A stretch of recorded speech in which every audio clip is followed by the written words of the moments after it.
This is an article entitled Chondroblastoma of the Temporomandibular Joint, Report of a Case and Literature Review. The case involved a 53-year-old woman that was referred to the Oral and Maxillofacial Surgery Department at the University of Texas Health Sciences Center in Houston from an otolaryngologist for evaluation of the right TMJ mass that was detected with computed tomography and magnetic resonance imaging. The patient had a 1-year history of intermittent debilitating pain in the right preauricular area, accompanied by episodic trismus and subjective swelling in the area.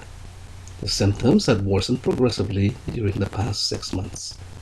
She denied any history of facial trauma, headache, facial paralysis, paresthesia, dysphagia, drainage or hemorrhage from the ears or nose, hearing loss, locking or crepitus of the TMJ or malocclusion. Her past medical history was significant for hypertension and non-insulin dependent diabetes mellitus, for which she took verapamil, hydrochlorothiazide, glipizide, and metformin. She had a hysterectomy 11 years previously without complications. Physical examination of the patient showed normal appearance of the external auditory canals and tympanic membranes. Masticatory muscles were not tender to palpation. Occlusion was stable and repeatable. She presented with fairly normal range of motion. The remaining teeth were in good occlusion and condition. There was no palpable head or neck mass or lymph node enlargement.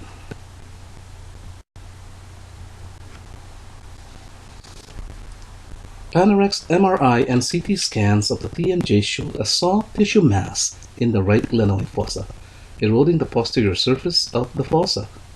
There was a profound thinning of the bone without protrusion of the mass into the middle cranial fossa. The Panorex here illustrates the lesion in the right glenoid fossa. The axial view of the CT shows bony resorption. A coronal view of the MRI with gadodiamide contrast shows bony resorption of the right glenoid fossa.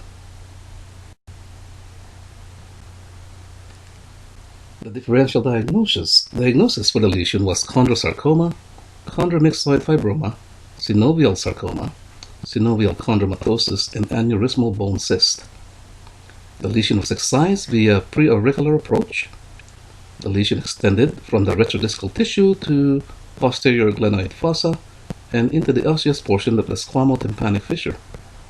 Excision of the tumor, curettage of the fossa, and partial meniscotomy were carried out.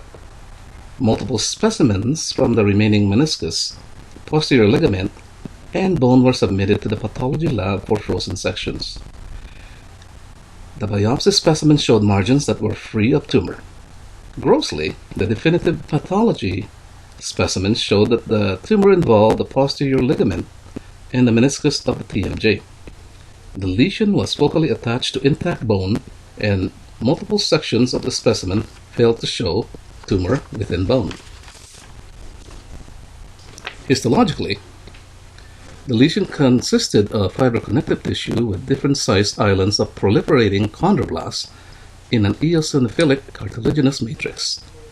The neoplastic cells within the islands had sharply defined cell borders and eosinophilic, focally clear cytoplasm.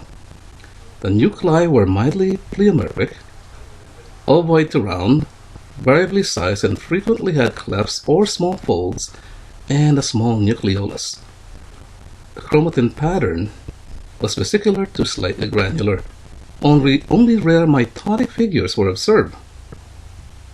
Multinucleated osteoclast-like cells were scattered among the neoplastic cells, and calcium deposits around degenerating individual cells produced a characteristic chicken wire appearance of chondroblastoma.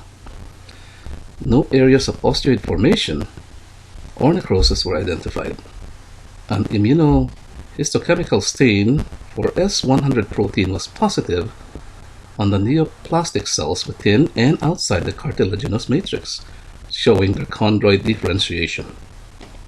It is interesting to note that this lesion was not initially included in the differential diagnosis. Chondroblastoma was first described by Jaffe and Lichtenstein in 1942.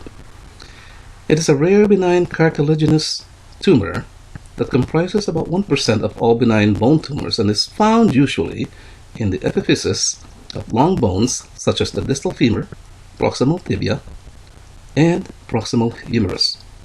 It does occur infrequently in the head and neck area.